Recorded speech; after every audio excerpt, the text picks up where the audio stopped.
YS Jagan Pawan Kalyan మీద comments చేశారు కదా ప్రెస్ మీట్ పెట్టి, కార్పొరేటర్కి ఎక్కువ ఎమ్మెల్యేకి తక్కువ, జీవితంలో ఒకసారి అయ్యో నువ్వు ఎమ్మెల్యేవి అని చెప్పి. దాని మీద మీ రియాక్షన్ ఏంటి? అంటే జగన్మోహన్ రెడ్డి గారు ప్రజలకి ఏది ఇచ్చారో ఆయనకి ఇంకా మర్చిపోయినట్టున్నారు. ఆయనకి ఇంకా ఎక్కడో ఉన్నారు ఆయన కొంచెం ఇంకా దిగాలి. దిగకపోతే ఇంకా ప్రజలు ఇంకా ఆల్రెడీ పవన్ కళ్యాణ్ గారు అధపాతాలను తొక్కేశారు. ఇంకా నీకు ఇంకా తొక్కించుకోవాలనుకుంటే ఆ సింగిల్ డిజిట్కి వచ్చేస్తామేమో అని నేను అనుకుంటున్నానండి. ఎందుకంటే పవన్ కళ్యాణ్ గారు అనే వ్యక్తి ఒక కార్పొరేట్కిను తక్కువ, కార్పొరేట్కి ఎక్కువ, ఎమ్మెల్యేకి తక్కువ అని చెప్పేసి నువ్వు విమర్శిస్తున్నావు కదా. మరి నీ తండ్రి ముఖ్యమంత్రి కాకపోతే నువ్వు అసలు దేనికి పని చేయగలదు? ఒక కార్పొరేటర్కి పని చేయగలవా? పవన్ కళ్యాణ్ గారు ఆయన పార్టీ పెట్టినప్పుడు ఆయన పరిస్థితి ఏంటి? ఆయన వెనకాల ఎవరున్నారు?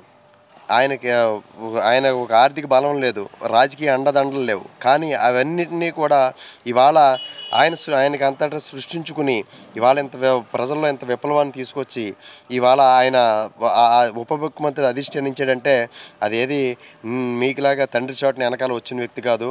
నీకులాగా పదవి వచ్చిన తర్వాత తండ్రి పేరు తీసేసే వ్యక్తి కాదు. ఆయన ఖచ్చితంగా ప్రజల కోసం ఏదైనా చేయాలని దృఢమైన సంకల్పంతో వచ్చాడు కాబట్టి ఈరోజు ప్రజలు నీరాజనాలు పరుగుతున్నారు. దాన్ని చూసి ఓర్వలేక మరి నిన్ను విమర్శించాలంటే నువ్వు కంకర్రాయికి తక్కువ, గులకరాయికి ఎక్కువ. నీ పరిస్థితి ఇది, ఈ స్టేటస్. దీన్ని ఎప్పుడు మర్చిపోకు. ఎందుకంటే ఒకప్పుడు కోడికత్తి డ్రామాలు ఆడావు, గులకరాయి డ్రామాలు ఆడావు. ఇలాంటి డ్రామాలు ఆడి నువ్వు ఎంతసేపు సీఎం అవ్వాలనుకున్నావు తప్ప పవన్ కళ్యాణ్ గారు ఎప్పుడు కూడా ఓటమి చూసి భయపడలేదు. ఓటమిలో పాఠాలు నేర్చుకుని ముందుకు వెళ్ళి గెలిచిన తర్వాత ఒకటే చెప్పారు, మనం చేయాల్సింది ప్రజల కోసం, మనం ఇంకొకరిని విమర్శించొద్దు. మీరే చూస్తున్నారు కదా, అంతకుముందు పరిపాలనలో నాయకుల మాటలకి ఇప్పుడున్న మాటలకి అనేక వ్యత్యాసం ఉంది. ఇవాళ ప్రజలు కుటుంబ సమేతంగా కూర్చుని చూసే విధంగా నాయకుల మాటలు ఉంటున్నాయి. అప్పుడు కుటుంబ సమేతంగా కూర్చునే విధంగా మన నాయకుల మాటలు లేవు. మరి ఎంత దారుణమైన పరిపాలన మీ పరిపాలన జరిగింది.